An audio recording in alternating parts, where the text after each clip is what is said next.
Maqaa Abbaa, kan Ilmaa, kan Hafuura Qulqulluu sadan Waaqa tokkoo ameen.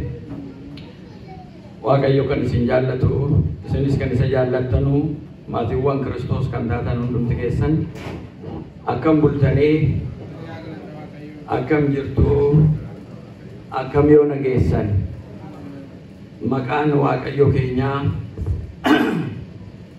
inni ganamaa nu dammaqsee lafa rafnee turree nu kaasee walitti dhufnee akka isa waaqeffannuuf akka isa galateeffannu bakka kanatti walitti nu qabee Waaqayyo abbaan keenya, uumaan keenya, tikseen keenya, Waaqni waaqotaa, gooftaan gooftotaa, maqaan isaa uumama hundaan kan galatoofatamu, kan galatoome nuuf haa ta'u. Egaa halkan tokko dabarree guyyaa ala arginu galata kee yaa Waaqayyo jennee isa galateeffannaa.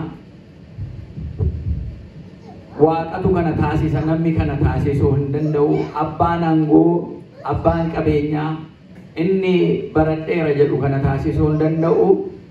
Yeroodhaa yerootti nama ceesisuu kan danda'u, guyyaadhaa guyyaatti, ji'aa ji'atti, waggaadhaa waggaatti kan nama ceesisuu danda'u eenyu? Waaqayyoodha. Kanaaf isa galateeffanna, maqaan isaa ulfaatu. Hojii Waaqayyoo hojii dinqisiisaadha. Guyyaa har'aas immoo Wangeela Yohaannis boqonnaa 21 lakkoofsa 21 boqonnaa 21 lakkoofsa 1 amma 15tti isa jirurraa kaasneetu waliin barannaa. Waaqayyoon barsiisaa, Waaqayyo hin dubbataa, nu immoo ijoollee isaa hin dhageenyaa. Kanumaaf anaaf kan inni taasa'ee wangeela kana hiikasaa itti hubadhee isin hubachiisu beekamtii dandeettiisaa isin immoo dhageessanii kan hojiirra itti bulchitanu gurra laphee banamaa Waaqayyo hunda keenyaaf nuuf kennu. Inni gooftaadhaa kan jedhu mata duree barumsa keenyaati maatiiwwan Waaqayyo. Inni gooftaadha. Fageenyarraas dhiyeenyarraas kan sagalee kana dhaggeeffattanu jechi kun jecha qulqulluun Yohaannis dubbateedha. Wangeela Yohaannis boqonnaa 21 lakkoofsa 7 irratti inni gooftaadha. Seenaan kun kan seeneffame barattoonni Waaqayyoo, barattoonni gooftaa keenya Yesuus Kiristoos kan leenjanii qophaa'anii gara hojiitti bobba'uudhaaf yeroo yaadanii turanii utuu isaan gara hojiitti hin bobba'iniin duraa qormaanni itti dhufee barsiisaa isaanii, gooftaa isaanii Ayhuudonni qabanii jalaa ajjeesanii, fannisanii ajjeesanii. Kanaaf maqaan gooftaa Yesuus Hoosaanaa Baariyaam jecha samii irratti Ariyaam irratti Waaqayyoof galanni haa ga'u jecha Yesuus Kiristoos kan ittiin galateeffatanii guyyaan sun torban gidduutti gara gaddaatti jijjiiramee jarri ba'anii isaa galateeffatanii hundumtuu inni gaafa qabamee hidhamu bittinnaa'anii bartoonni isaa 12 sodaatanii balbala cufatanii amma ta'anutti ga'an. Yesuus Kiristoos gaafa qabamee garafamu namoota muraasa qulqullicha Yohaannis kanaaf giftii keenya maaramee fi namoota qubaan lakkaa'aman muraasatu amma fannoo qaraaniyoo sanatti isa wajjin turan. Jarri kaan garuu isa dhiisanii deeman. Garuu immoo inni waame kaayyoo qaba. Inni nu waame karoora qaba. Kaayyoo karoora Waaqayyootti nu waame yoo qormaan nammamillee baay'ate waan hafu gatiin taaneef, waan badu gatiin taaneef Yesuus Kiristoos akkuma duudhaaf dhalatetti yeroon isaa yegguu ga'u harka Yihudootaatiin fannifamee du'e. Yogguu kana seenaan asirra jiru Phexros faa ka'aniitu an qurxummii qabuun deemaa jedheen. Egaa silaa guyyaa halkan Yesuus Kiristoos wajjin oolanii hojii raajii inni hojjetu ilaalaa barumsa inni kennu dhaga'aa isa wajjin turuu turan. Amma Yesuus Kiristoos Ayhuudonni gajjeessanii booda du'aa ka'umsa isaa dhaqanii Phexrosiif Yohaannis kunillee awwaalli isaa duwwaa akka ta'e arganii jiran. Maariyaam isheen Magdalaa dhaqxee timtee jarris dhaqanii awwaalli sun duwwaa akka ta'e arganii turan. Namoonni Emaawusii dhufanis karaatti itti mul'atee kunoo Yesuus Kiristoos du'aa ka'eeraa jedhanii itti himanii nuunis argineerraanii. Karaatti nu wajjin deemee mana keenya galee ala nyaatu nyaati dhiyaatu nyaata sana eebbisee ala nuu kennu iji keenya banamee isa argine isa ta'uu barree karaatti alanni nutti haasa'u lapheen keenya iyyuu waan inni haasa'urraa kan ka'e in gubataa ture. Baay'ee keessatti hafuuraan gubachaa turre akkaataan ittiin kitaaba tokko nu baasee nutti ibsaa ture waa'ee Yerusaalemii sanaa jedhanii itti himanii turan. Garuu amma eega turanii kanaan booda immoo Phexros faa egaa teenyee maal hojjenna kaanee gara qurxummii qabuutti deemuu gooti jedhe hojii isaa duriitti bobba'uu isaati. An qurxummii qabuun deema jennaan jarri kaanis eegatti deemtee nu asii maal hojjenna reessumaa wajjin deemna jedhaniin. Phexros umuriin isaas nama guddaadha. Bartoota isaa sana keessaa duukaa bu'anii Yohaannis faa waliin deeman. Akkas jedha. Kanaan booddee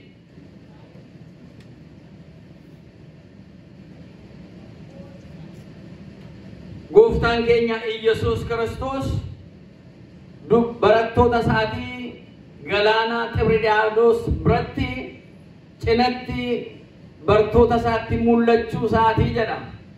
Kunis kan ta'e Phexros ka'een dhaqeen qurxummii qabuutti deema hojii koo duriitti hin bobbaa jedhe lafa waamame isa qabaa ture isa beekaa ture hojii sanarraa waamame qurxummii qabuu sanarraa jechuudha. Eessarraa akka waamamtan beelaadhaa hundumti keessan eessarraa waamamne maal hojjechaa jirra profeeshiniin keenya maali eessarraa waamamne Waaqayyo profeeshinii isa kamiyyarraayyuu namoota waamuu danda'a.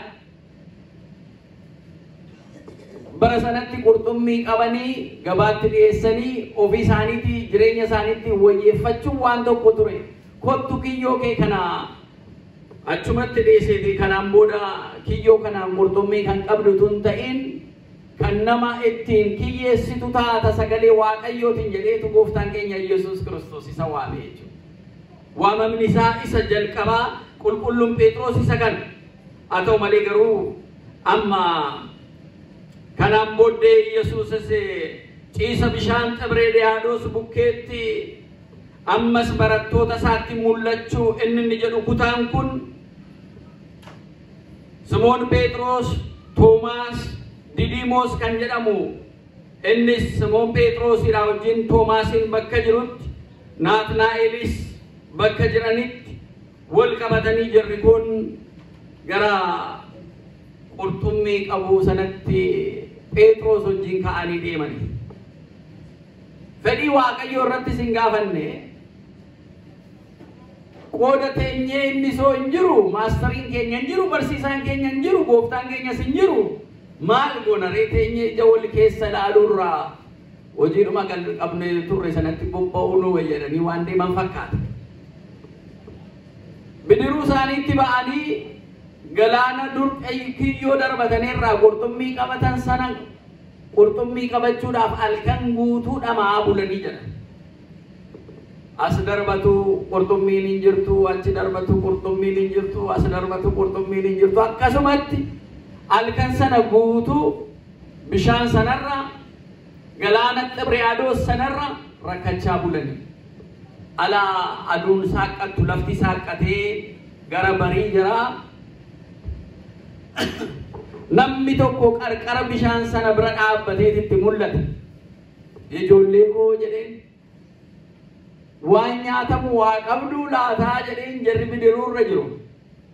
Tarii qurxummii nyaatamu akka jarri qabaatan waan nyaatamu akka jarri qabaatan gaafachuu isaati gooftaan keenya Yesuus Kiristoos. Isa ta'uu garuu jarri hin barre. Waa'oo maan qabnu jedhanitti deebisan. Egaa hin beeka akka jarri homaa hin qabne akka jarri isanii ala dhamaan waa tokko qabachuu akka hin dandeenye numa beeka. Hojii kana immoo dhiisaatii hojii isa kan biraa kana nama kiyyeeffachuutti niyyuu si waamee akka jedhame sin beeka. Phexros garuu waamamu malee ala baay'ee anamma du'aatti sin ganuu jedheeni utuun daanqoon lukkuun niyyin halkan tokkotti al sadillee nama isa ganeedha. Garuu immoo namni irruun dhabu Waaqayyo immoo dhiifamni isaa baay'eedha, galanni isaaf haa ta'u. Kanasitti walitti qabamne irruu dhabnee cubbuu tuun hojjetin qulqulloota taanee miti. Garuu Waaqayyo cubbuu keenya irra nuu darbee dhiifama nuu godheetu hunda keenya asitti nuu walitti nu qabe akka abbaatti, akka abbaa jaalalaatti, akka abbaa dhiifamaatti. Galanni Waaqayyoodhaaf haa ta'u. Kanaaf namatti quban qabnu abaluun cubbuu kana hojjete, abaluun cubbuu kana hojjette jennee aamilee ittiin nama komannu nama cubbuu hojjeteera jennee himannu tokkollee hin qabnu jechuudha. Nuyi cubbamoota gati taaniif akkanas dhaabbanne kanasitti argamne akka dhiifama Waaqayyoo gati ta'eedhaaf jechuudha. Cubbuun tokkoon keenya rifeensa qaama keenyaa hunda caala lakkaa'ameen dhumu amma wanaatti kan hojjenne. Garuu immoo Waaqayyo cubbuu keenya nu dhiise. Phexrosiidhaaf kaleessa dhiiseef lubbuun utuun iyyin halkan tokkotti al sadii ala kaadus ammas immoo kiyyoo kana dhiisii kottuuti. Kanaan booda kiyyoo sagalee Waaqayyootiin namoota dukkana keessaa galaana kan ta'e addunyaa kana keessaa qabdee gara mootummaa Waaqayyootti fidde jedhee waameenii ture. Garuu Phexros amma kana cimee dhaabbachuu hin dandeenye yogguu kana. Isa duwwaa miti barattoota jara kaanis fudhateetu deeme. Haa ta'u malee adeemsa isaanii sana keessaa Yesuus Kiristoos jara wajjin hin turre. Yesuus Kiristoos hin dhiisanii deeman. Gooftaa isaanii dhiisanii deeman. Kanaafuu gooftaa isaanii dhiisanii deemuun kun bu'aa qabaa fi ala jennu bu'aa waa tokko hin arganne. Halkan guutuu dhamaa oolanii qurxummii tokkollee qabachuu dadhaban. Kiyyoon isaanii duwwaadhuma jira. Bitaatti darbatu, mirgatti darbatu, fuulduratti darbatu, boodatti darbatu. Bakka dur qurxummii keessaa qaban beekanu, bakka qurxummii walitti qabama jedhan sana keessatti galaana Xibriyaados bakka beekan sana hundumatti kiyyoo isaanii darbachaa bulan. Qurxummii tokko qaruu gabuu qabachuu hin dandeenye. Maatiiwwan Waaqayyo jireenya keenya keessatti Waaqa dhiisnee, ajaja Waaqayyoo dhiisnee, seera Waaqayyoo dhiisnee miiruma keenyaa waan nutti dhaga'ame karaa nutti fakkaate deemnee kan miidhamne baay'ee jirra. Kan namaane baay'ee jirra. Kan dadhabne irratti miidhamne irratti dhukkubsanne baay'ee jirra. Waaqayyo keessa jiraachuu dhabaannaan karaa nuyi deemnu milkii hin qabaatu. Karaa nuyi deemnu dadhabina qaba malee bu'aa hin qabaatu. Kanaaf Phexros fa'aa halkan guutuu kiyyoo isaanii bidiruudhaa asii achi daddarbachaa bulaniitu ganama barii ala lafti saaqqatu namni ta'e gooftaan keenya Yesuus Kiristoos nama biraa fakkaateetu itti mul'atee ijoollee waan nyaatamu qabdu ala jedhu lakki omdoon jiru jedhaniin mee kiyyoo keessan gara mirga bidiruu keessaniitti darbadhaa in argattu ittiin jedhe. Yogguu kana maal namni kun jechuun oolle jirre. Halkan guutuun bitaa mirgaa fuulduraa boodattoo darbachaa dhamaa turre. Xibriyaados galaana kana immoo naannootti guddanneedha. Namni keessummaan gudeessaa dhufee nutti ma jechuun isaanii oolle. Haa ta'u immoo malee immoo kiyyoon isaanii akka qurxummii qabu barbaaduuti. Akka fedhii isaanii tutuun ta'in, akka beekumsa isaanii tutuun ta'in, akka muuxannoo isaanii tutuun ta'in, akka jecha namichatti dubbatee kanaan jechuudha. Kiyyoo isaanii kaasanii gara mirga bidiruu isaaniitti darbatan. Yogguu kana harkisuuf ala jedhanu akkuma isa duraanii duwwaa se'anii harkisuuf ala jedhanu itti ulfaatee kiyyoon isaanii sun qurxummiidhaan guutame galata waaqayyoo galatu galanni isaaf haa ta'u. Ala baay'ee laphee nama waan tuqu wangeela keessaa jireenya keenya wajjin waan irratti jilgeenfannee waaqa fuuldureetti booyu waan waaqayyootti himan al tokko waaqayyoo deebii isaa yoo ture illee yeroo eeggateen deebisaa obsaan isa eeggannu alammoo waan feene sana nuu kennu waaqayyo gammachuurraan kan ka'e iji keenya mimmaaniin guutamee fuulli keenya mimmaan duwwaa ta'ee gammachuudhaan isa galateeffannaa waaqaaf galanne haa ta'u. Jarri kun dhamaa'uu isaanii halkan sana guutuu qurxummii tokkotu qabatin akkanaan kan dadhabaa turan jecha isaatiin kiyyoo isaanii fuudhanii gara mirgaatti ala darbatanuu kiyyoon isaanii qurxummiidhaan guutame. Yeroo kanayyuu Yohannis barataan inni gooftaan keenya Yesuus Kiristoos jaallatu wangeela kana barreesse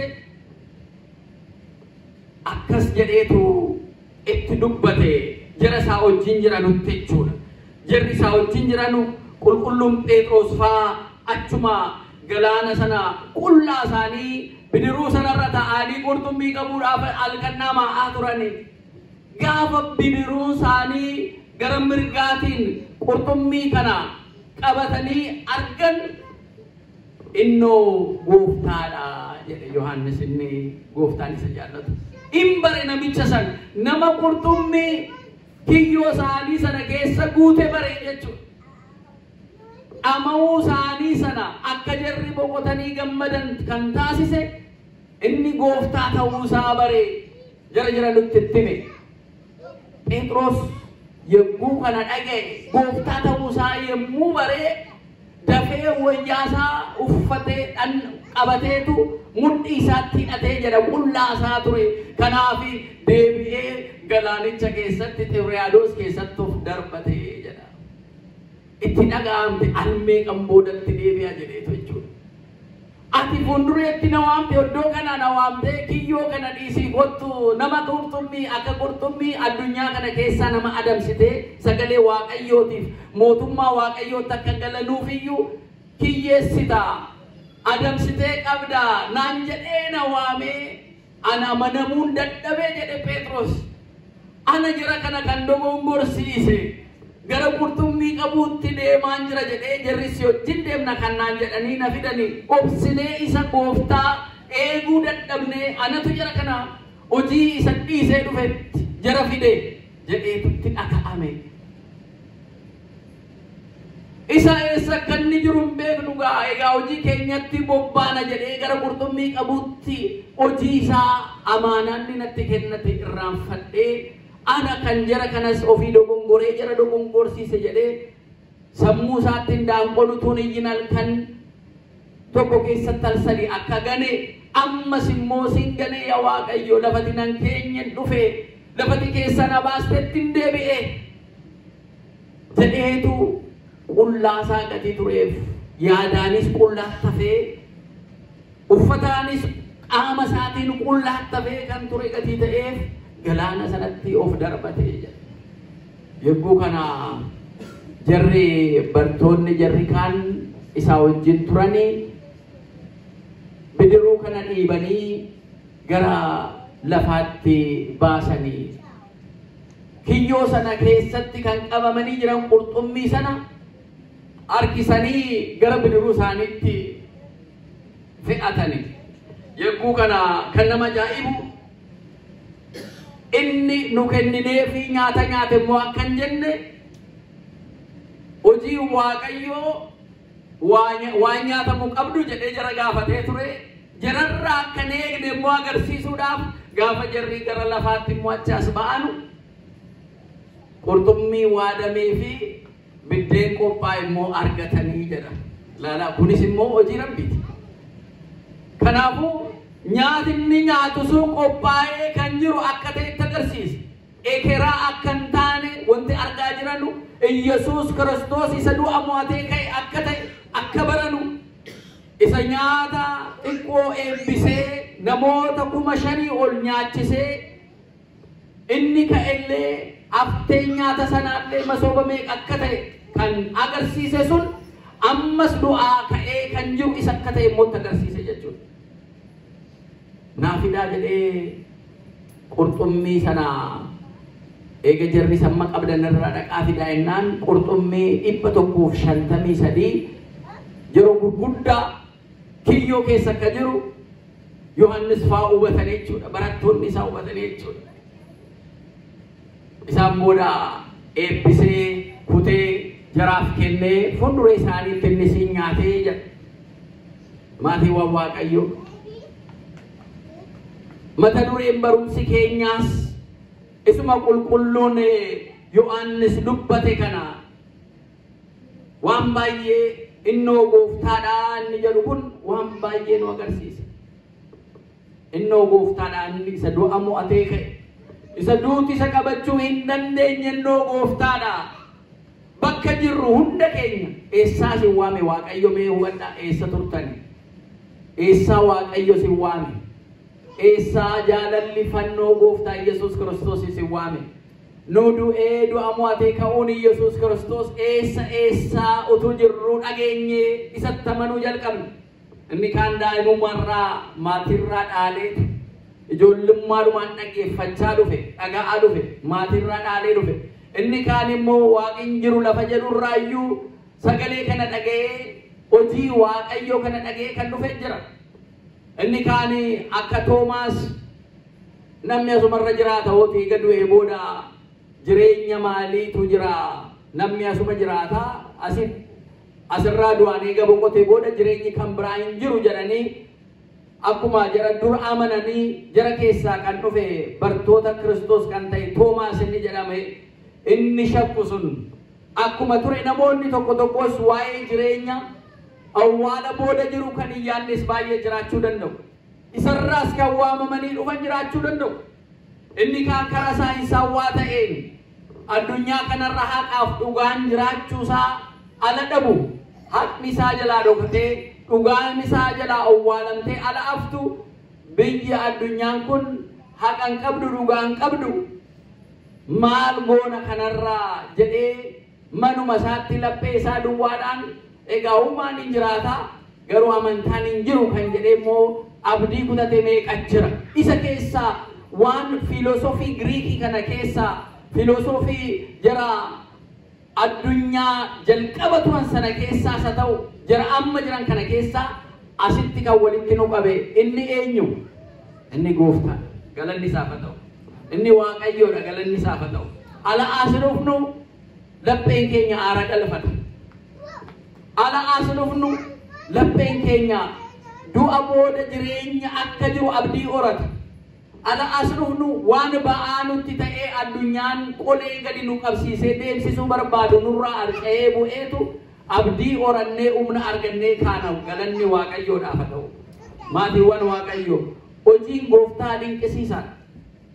Waan gooftaan hojjetu waan raajiin gooftaan hojjete baay'ee dinqisiisaadha. Tokko lama jennee kaasnee yeroo qabnu kana keessatti xumuruu hin dandeenyu. Iyyadattuu jalqabaa wangeela Yohannis boqonnaa 2 lakkoofsa 1 jalqabee Yesuus Kiristoos inni jalqabaa eega cuubamee eega ba'ee booda guyyaa 40 halkan 40 eega tsoomee booda hojiin jalqabaa bishaan gara wayiniitti jijjiiruu isaa ture. Wangeela Yohannis boqonnaa 2 lakkoofsa 1 irratti jechuudha. Lafa dhiphatanii namoonni jiran sanatti lafa qophii qophoofneerra jedhanii jiran sanarratti inni guddaan raajiin hojjete inni jalqabaa jedhamee galmeeffameef eega barsiisuu jalqabee Qaanaa Galiilaa sanatti jechuudha. Namoota qophaa'anii turan namoota cidha qopheeffatanii keessummoota waamanii keessummoota nyaachisaa obaasaa turan sana keessa isa dhugamu jalaa irratee jalaa dhumee gaafa jirri dhiphatanii jiranuu Qaanaa Galiilaa sanatti gooftaan keenya Yesuus Kiristoos hojii raajii isaa isa jalqabaa taasisee maatii sana hundumaa salphinarraa fayyise jechuudha. Qolee isaanii akka wal kaasanii ilaalan taasise jechuudha. Kan kana godhe inni gooftaadha. Gooftaa Yesuus Kiristoos jechuudha. waan gooftaan keenya Yesuus Kiristoos godhe amantiileen garagaroon illee in mirkaneeffatu waan amanamuudha. Kara saayinsiitiin isa dhaqanu waan ta'uu hin dandeenye taasise Yesuus Kiristoos jedhanii kan amananu baay'ee jira. Ilaallu malee in amannu ala jedhanis utuu jarri ilaalanuu akka jarri amananu taasisee jira. Alaazaariin du'aa ala gooftaan keenya Yesuus Kiristoos isa kaasu. Alaazaar isa du'e maatiin Alaazaar gadda taa'ee eega du'e guyyaa 4 kan ta'e namni hundumtuu ija isaatiin kan arge qe'een ollaan isaa hundumtuu awwaalanii gadda jara ta'anii turanii jajjabeessuuf achitti argamaniin hundumaa wajjin guyyaa 4ffaatti argame inni gooftaadha Yesuus Kiristoos eessatti awwaaltanii jedheeni bakka kanatti awwaallee jedhanii dhagaa kanarraa kaasaa jennaan maayilloo guyyaa 4 foolii fidee jira akkamitti irraa kaasnaa jedhanii kun karaa saayinsaawwaatiinis yoo ta'e akka jarri seensi godhanu akkatti dhaga'amu akka jarri hubatan gochuudhaaf foolii kan fide kan guyyaa 4 kan dhagaa guddaa irra kaa'ame kan maatiinis immoo gaddee awwaallee irra jedhan sana Alaazaar kai jedhee awwaala sanarraa kaase inni gooftaadha galanni isaaf haa ta'u. Sagana gaafa ilaallu saayinsaawwaadhaan illee qabatamaan illee qabadhu malee argu malee fuunfadhu malee inamanuu jedhamanuu fuunfadhaa Alaazaar boolla keessatti foolii fideeraa jedhaniiru maatiinsaa foolii fiduu isaa mirkaneeffadhaa. Harkaan qabadhu malee inamanuu kan jettanu kunoo Alaazaar dhagaa sana jala jira awwaala sana jala jira dhagacha irraa kaasaa jedheeni akka harka isaaniitiin qabanii dhagaa sana irraa kaasanu kana duwwaa miti. Alaazaar kai jedhee eega kaasanii booda kafanuma isaa wajjin akka kafanametti dhaabbate Alaazaar. Yegguu kana kafana isaa irraa eegaa jedheen ammas qabadhaa ilaalaa isuma kafantan sanaa isuma foolii fide sanaadha amanaa. Jarri filosoofii keessa jirtanu filsafinnaadhaan qalbiin keessan deemes harkaan qabadhaa ilaala Alaazaar isa kafantan sanatti du'aa ta'e jedheetti mul'ise jechuudha. Inni kana godhe gooftaadha. Gooftaan keenya kan isa amannu hojii raajii dinqisiisaa isa du'aa Alaazaariin isa du'e boollaa kaasuun isaa isa guddaa jara saayinsaawwaadhaan deemna du'a booda jireenyi jiramoo hin jiru isa jedhan kaasee kan itti agarsiisedha jechuudha. Egaa hojii gooftaa keenya Yesuus Kiristoos tokko tokkoon kaasnee asirratti waan raajii isaa ilaaluun baay'ee barbaachisaadha. Yohannis boqonnaa 4 lakkoofsa 43 irratti namicha aangoo qabuu sana ilmi isaa jalaa dhukkubsate Galiilaa irratti gooftaan keenya Yesuus Kiristoos dhukkubarraa fayyisee akka jirullee argina. Dhukkubarraa isa fayyisee inni aangoo irra jirus as kaadhee achi kaadhee namatti iyyadhee iyyuu naa fayyisuu hin dandeenye ilma koo naa fayyisii ala jedhu namni sun ilmi isaa sagalee Yesuus Kiristoos duwwaa dhaga'uu isaatiin akka dhukkuba isaa sanarraa fayyillee ni argina jechuudha. Akkasumas hojiin gooftaa keenya Yesuus Kiristoos abbaa isaatii wajjin tokko namoonni tokko bara kam keessayyuu waa'ee Yesuus Kiristoos ala kaasnu abbaa isaatii wajjiniif hafuura qulqulluu wajjin isa jiru ejjetii sadammaa yookaan sillaasee isa jennu utuu hubatin haala baay'eedhaan faallessanii ala haasa'an nageenya. Ejjetichi akkuma akaayii karaarraa hundumtuu ammaarratee kan deemuu miti jechuudha. Ejjetii guddaadha. Ejjetii sillaasee ejjetii nama ta'uu jechuun inni kun ejjetii guddaadha. Ejjetii kan jedhame iyyuu namatti siqe duwwaatti kan himamuudha. Nama kan itti siqe nama barachuudhaaf dhufe of kennee dhufetti kan himamuudha malee eenyumattiyyuu kara deemaa kamittiyyuu ala himamu hin galaafii jedhamee miti. Maaliif cimaa gati ta'eedhaaf jechuudha. Alanfachuu hin danda'anu gati ta'eedhaaf jechuudha. Kanaaf waaqa tokkotti alaamannu waaqni tokko kun maqaadhaan abbaa ilma hafuura qulqulluu jedhamee isa keessaa ilma inni jedhamu kun utuu haadha qabaatiin abbaarraa jalqaba dhalate dhumarratti immoo gifti keenya dubaruu maaramiirraa abbaa lafaarraa malee dhalate hojii hafuura qulqulluutiin jenneetu kaasan. Kanaafuu dhaloota dhalachuu allamaa dhalate tokkoffaa abbaarraa dhalate ilma jedhame lammaffaa gifti keenya maaramiirraa dhalate ilma jedhame inni isa gubbaa isa jalqaba dhalachuu sana abbaa ilma hafuura qulqulluu ala jennu dhalachuu isa gubbaa isa jalqaba isa barii isa hunda dursee ture sanarraa abbaarraa ala dhalatu abbaan dursee argamee ilmi taanee kan argamee akka Abrahaam akka Isaaq akka Yaaqoob immoo miti nuun jedha. Libsee ijaatiif illee abbaan ilmarraa addaan hin baane hafuurri qulqulluunis akkanumaa jedha. Gati kanaatiif dogmaa inni jedhamu isa kana. Dogmaa inni keessaa bu'uura kiristinnaa kan jedhamu iccitii Sillaaseen inni tokko isa kana.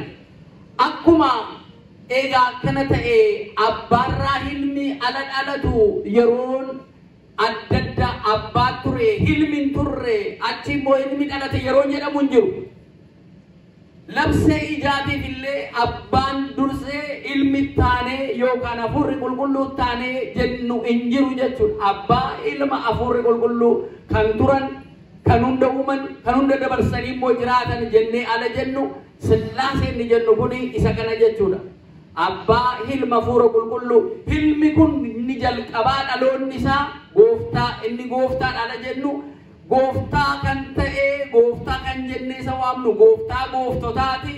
Eegammoo gifti keenya dubaruu maaramiirraa immoo dhalatee nama ta'ee booda jechuudha.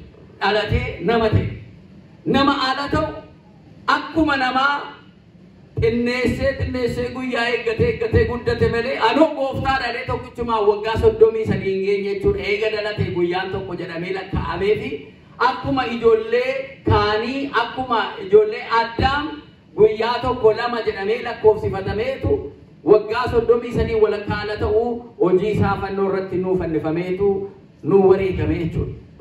Isa kana kan kaasnu inni gooftaan eenyu akka ta'e abbaa isaatii wajjin jechuudha. Inni eenyu akka ta'e fayyisaa addunyaa akka ta'e inni cubbuu keenyaaf kan dabarfamee kenname hangafa lubootaa kan jedhamu. Hangafni lubootaa bara horii sanatti al tokko duwwaadha kan inni aarsaa dhiyeessu. Luboonni jarri kaan aarsaa dhiyeessu galanii namni cubbuu hojjetu tumaamessa kanas jibicha kanas fideetu mana waaqayyoo keessatti harkarra kaa'aniitu lubni horiitii sun kadhatee fi yoo namni sun cubbuu qabaatee cubbuun sun gara horii sanaatti darbaa dhiiga horii sanaa eega qalanii booda naannoo aarsaa isaanii dhiyeessan sanatti foon horii sanaa achitti gubaneetu dhiiga isaa sana namichatti facaasu.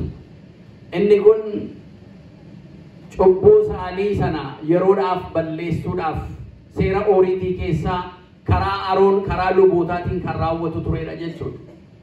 Amma yeroo ammaa kana waggaa amma kana barsiisnee waa'ee iccitii Sillaasee gaaffiin tokko ala ka'u namoonni hubannaa isaanii walirra amman fagoo akka ta'u ala arginu isa kana irratti hundumti keenya wal hubachuun baay'ee barbaachisaa akka ta'e argina jechuudha. Aarsaa ta'ee kan dhiyaate aarsaa immoo sana kan dhiyeesse akka tumaamessaa nu abaduu ለእግዚአብሔር ሆላው waaqayyo inni cubbuu addunyaa kanaa irraa bilisa nu baasu qulqulleessu cubbuu addunyaa kanaa nurraa haqu oodaan waaqayyo isa kana jedhee Yohannis inni cuubaan kan inni dhugaattiin ba'e oolaa aarsaa ta'ee dhiyaatu inni gooftaadha.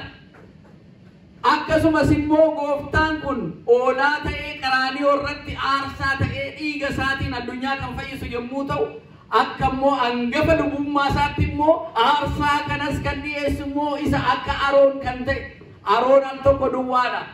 Aarsaa Abrahaam irraa kan fuudhe akkasumas aarsaa kana fuudhee dhiyeesse.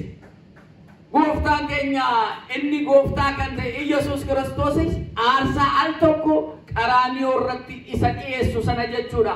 Yeroo hundumaatiif hunduma keenya fayyisuudhaaf kan of dabarsee kenne inni gooftaadha. Galanni isaaf haa ta'u. Kanaan booda horii baatanii deemuun akka luboota jara ayuudii sanaa yookaan uummanni horii fidee dhufuun kanaaf hafe. Kanaaf bakka mukraabii jarri walitti qabaman sana keessa alagalee jiru oolota sanaa fi jara gugee sana faa hiikee jaraa gadhiise. Kanaan booda hin barbaachisu. Maaliif inni gooftaadha. Gooftaan kun isa aarsaa ta'ee nuu dhiyaateedha. Gooftaan kun isa hangafa lubootaa ta'ee aarsaa sana dhiyeesseedha. Gooftaan kun aarsaa sana dhiyaate sana immoo abbaa hafuura qulqulluu wajjin ta'ee isa aarsaa dhiyaate sanas kan simateedha. Hundumtuu isaan ta'e nama ajaa'iba kun. Inni karaa deemu kun iccitii kun akkami jedhee yookaan immoo utuu taa'ee hin hubatin hundumtuu isaan akkamitti akka ta'e kana utuu hin hubatin calluma jedhanii inni gooftaadha yoo jedhanii hin ta'u hin guutus hubachuu baay'ee nu barbaachisa. Al tokko akka Phexros kana an qurxummii qabuutti hin deebi'aa jedhanii hojii isaanii nuti kan deebi'anu baay'ee jiru. Eega waamamanii booda immoo karan taane kan deemanu baay'ee jiru. Inni waaqa bilisaati. Nama gammachiisa. Waaqa bilisa. Eegasi waamee booda nan deema yoo jette mirga keetii siin jedha. Garuu miidhamtaa siin jedha malee eega dhuftee booda miilla keetti finyoo kaa'ee mana isaa keessatti siin hidhu. Maaliif inni murtii abbaati. Situ murteeffata. An bilisa godheensi uume. Anu waaqa keeti. Anuumaa keeti. Ana wajjin yoo jiraatte. An sin eega. Ergamoonni koo naannoo kee buufatanii si eegu. Ama hundarraa afuura si rakkisu hundarraa in eegamta. Mootummaa koo keessa bara baraan jiraattan on jedha Waaqayyo. Ay kun natti baay'ate maal ganamas galgalas yeroo hundumaa waan wal fakkaataadha. Gatii kanaatiif waan biraan barbaada. Deemuun barbaada ala jettu akka wangeelaa Luqaas boqonnaa 15 irratti barreeffamee jiru gurbaa sanaa mirga keeti baatee deemuu dandeessa. Miilla sii kenneen jira deemsa naan gaafattu deemi yoo barbaadde siin jedha Waaqayyo. Si jibbee miti mirga kee eeguudhaaf jechuudha. Maaloo na jalaan deemin jedheetu si barsiisa. Hiriyaa keetiin si barsiisaa, lubaan si barsiisaa, daakonii si barsiisaa, paappaasiin si barsiisaa, kitaaba keessaan si barsiisa. Hin hubadhu nan deema yoo jette immoo ofi deemi kamaal goona silaa mee dhaqee argi kaasin jedha. Akka namicha ilma abbaa irraa waan naga'u fudhadhee tan hin addaan ammoo of danda'een jira umuriin koo ga'ee jira jedhee mana abbaa isaa dhiisee deemee sana. Yegguu dhaqxu garuu bakka yaadde sana akka Phexros qurxummii qabuun naqa jedhee halkan guutuu dhabaa oolee waa tokko buufanne dadhabaa oolee qilleensi galaana sanarraa sarbuchaa oolee qurxummii tokkollee qabuu dadhabee kiyyoon isaa duwwaatti hafee dhama'uu duwwaatti yeroo isaa akka gubee akka kanaanii yeroo kee gubuu dandeessa mana Waaqayyootii fagaatte garuu gara inni gara kee ala dhufu ati siji kee banamee salaa argitu kiyyoon kee qurxummiidhaan guutamanni gooftaadha galanni isaaf haa ta'u karoorri kee hundumtuu hin guutu yaadati yaadde hundumtuu bakkaan ga'a halkan rafiitii gaariidhaan raftee boqotta guyyaa jabaattee immoo waan itti bobbaatutti irree kee jabeeffattee hojjetta Waaqaaf galanni haa ta'u inni gooftaadha kana gochuu danda'a. Waaqayyo gooftaan keenya waan inni kaase isa kamiin kaasnee isa kamiin dhiisuu dandeenya inni gooftaadha jara keenya kana siin nu ga'e. Arrabsoo keenya kan nurraa fageesse of tuultotaan jara akka tulluu laphee isaanii wal dhiibanii turanii kan akka diree gadi buusee jarammoo egaa kana booda maal qabna abdiin keenya maali jedhanii abdii kutatanii immoo akka boollaa gadi bu'anii turanii wal kaasee karaa sirrii hojjete inni gooftaadha. Kana sitti walitti nu qabee amma wanaa sitti nu eege inni gooftaadha inni raanfatina Waaqayyo. Gooftaan keenya Yesuus Kiristoos maal uffannee fuuldura isaa dhaabbanna ree? Al tokko qullaadhuma keenya cubbuu keenya wajjin yaada isa duraanii wajjin isa fuuldura dhaabbanna. Phexros kanaaf qullaasaa ta'uu isaa dabaru bishaanitti kan of darbate. Gooftaa koo fuuldureen qullaa dhaabbadhee amaanaan natti kenneen irraanfadhee jedhe.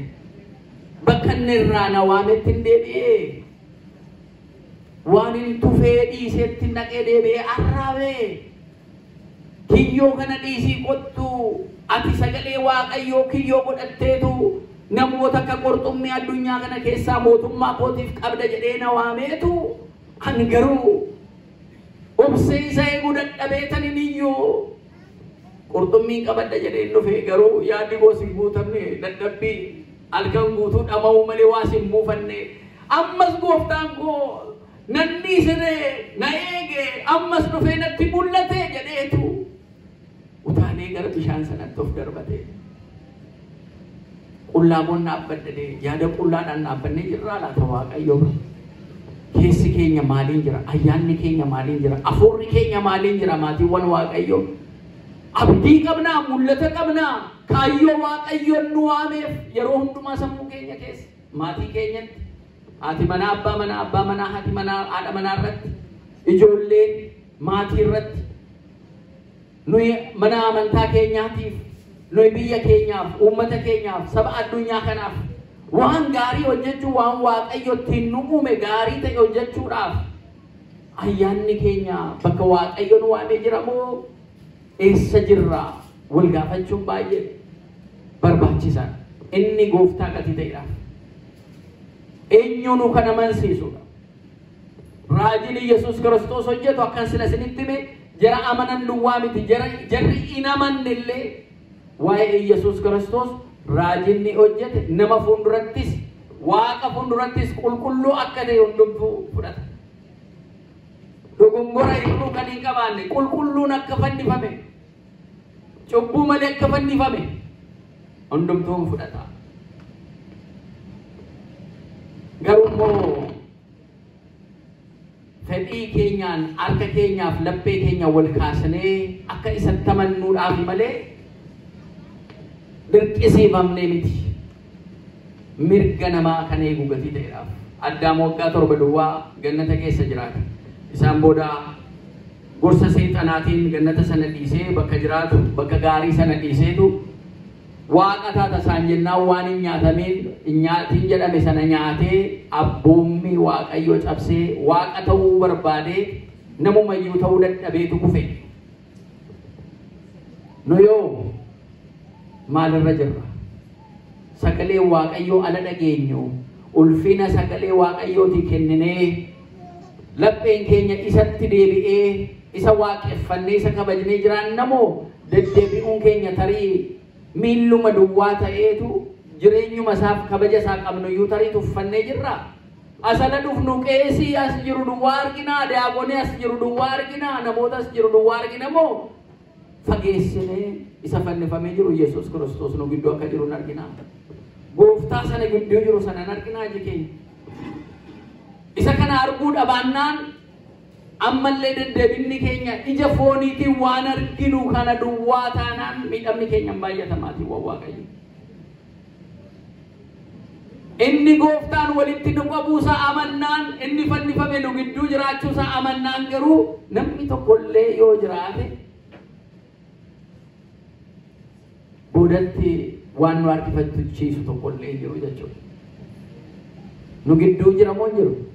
Gooftaan jira moo jiru? Gooftaan jira namannaa kan. Iji keenya sarara darbee argu kan namaa yoo argine kan bulchiisa argine kan qeesii yoo argine kan daaqonii yoo argine kan baabbaasii yoo argine kan paatriyaarkii yoo argine isuma miidiyaa irraa si'achi raasamu amma yeroo kana wanti dhoksamu hin jiru. Dadhabina namaa nuyi nama hundumtuu irruu qaba. Kan irruu hin qabaanne kan asitti walitti nu qabe eenyu? Inni gooftaadha maqaan isaa ulfaata. Kanaaf dabarsinee iji keenya waan qilleensa'u kana bubbee bubba'u kana lola'u kana hundumaarra dhiisnee dabarsinee ilaalla. Jaalala Kiristoos irraa jaalala gooftaa keenya irraa eenyutu boodatti nu harkisaa jenna. Du'a moo beeluudha moo lolaadha moo hidhamuudha moo arrabsamuudha moo maaltu jaalala gooftaarraa teellaatti nu harkisaa jenna. Eenyuyyuu boodatti nu deebisee qulqulluun Phaawulos jaalala waaqarraa eenyuyyuu gara boodaatti nun deebisu qulqulloota keessaa eenyuun kaasna Phexros innumti kuniyyuu asiin ganaa itti deebi'a dhumarraa lafannifamuuf jedhu isa dhumarrallee in fannifamtan lakkii boon fannifamuun isayyuu fannisanii waan jarri hojjetan nan beekaa hin fannifamu jedheetu magaala Roomaadhaa ba'ee fannifamuu sana sodaatee utuu deemuutu karaatti gooftaa Yesuus Kiristoos fannoo baattatee itti dhufe maalee sadatta jennaan dhaqeen fannifama Roomaatti akkam jennaan maalati gaa fannifamuu sodaatee deebite dhaqeen fannifama malee ammas jennaan ara gooftaan waan kana miti jedhe ala sana laffeensa ammas tuqame deebi'ee gara Roomaatti in fannifamtannaan akkanatti wal qabdanii miti kan na fannistanu akkana gadi garagalshaa na fannisaa jedhe ala isaa gadu jechuudha laala amma sanatti garuu raasamuu ni numa ture jechuudha Phexros keessa Giyoorgisiin yoo argine akkanuma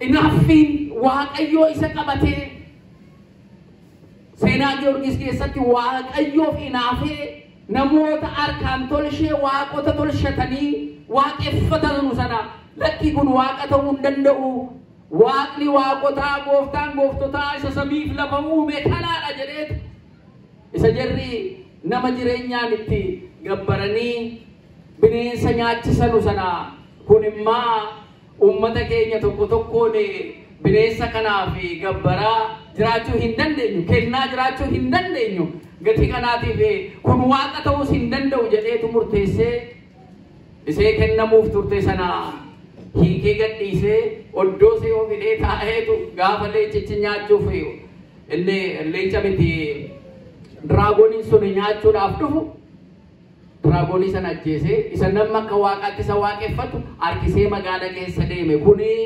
uumamuma tokko malee waaqa miti isa kanaaf gabbartuu jedheetti agarsiisee jechuudha ciminni amantaa akka kana jechuudha ciminni akkanaa meeqa kaasnee meeqa dhiisna inni gooftaadha namarratti akkamitti akka hojjetu nurratti akkam hojjetu nuyi ammam isatti amanamaadha kanaaf maatii waan waaqayyoo waan hojjennu mana amantaa keessatti namaaf jennee miti kan hojjennu jechuudha kan deddeebinuuf namaaf jennee miti jechuudha kan deddeebinu inni fannoo irratti fannifamee nu du'ee aarsaa nu ta'e sun inni gooftaadha isatiyyuu laphee keenya keessa jaalala isaa kaa'e jaalalli kana fakkaatu hin jiru Wangeela Yohaannis boqonnaa 3 lakkoofsa 16 jaalala waaqayyoo jaalala mana ga'u arguu hin dandeenye harka isaa ammam na jaallattala jennu harka isaa kunoo fannoo irratti fannisee ammana isin jaalladha jedhee kan nu du'e fannoo irratti jaalala kanaan arganne gati kanaatiif yeroo hundumaa maatii keenya wajjin kan haasofnu kan mari'annu waa'ee jaalala fannoo kana ala ta'u waa'ee gooftaa keenya ala ta'u humna arganna of ilaalla akka Phexros an qullaa koon jira jedhee akkuma inni galaanatti of darbate qullaa waaqayyoo fuulduree dhaabbadhee jira jedhee cubbuu isaatii wajjin jechuudha ofitti qaana'ee garuu laphee waaqayyoon barbaadu yoo qabaanne yeroo hundumaa waaqayyoo nutti mul'ata maatiiwwan waaqayyoo arguu dandeenya isa kana keessa maatiin keenya eebbisama isa kana keessa jireenyi keenya eebbisama isa kana keessa biyyi keenya eebbisama isa kana keessa ummanni keenya eebbisama kanaaf iji keenya isa gooftaa ta'e inni gooftaadha jennee isatti amannee akka qulqulloota amma dhumaatti akka wareegamtootaa amantaa keenyaan cimnee akka dhaabbannu fedhii waaqayyoon nuuf ta'u amaa hundarraa nu eegee nu kakaasee yoonaan nu ga'e akkuma yoonaan nu ga'e immoo akkasitti walitti nu qabe saraa tsiyoon isa jedhamee mootummaa isaa seesamii irra jirtutti immoo hunda keenya walitti nu haa qabu waan gooftaan godhe raajii gooftaan hojjete tokko tokkoon kaasnee fixuu hin dandeenye garuu immoo yeroo nu daangesse haa ta'u malee yeroo hundumaa immoo isuma haasofna walitti himna akkuma namoota Emaa'us sanas kan haasofnu waa'ee isaa gati ta'eef yeroo hundumaa walitti himna isa baranne kanaan firii 30 60 100 baasnee akka mootummaa isaa dhaallu waaqayyo nu haa gargaaru.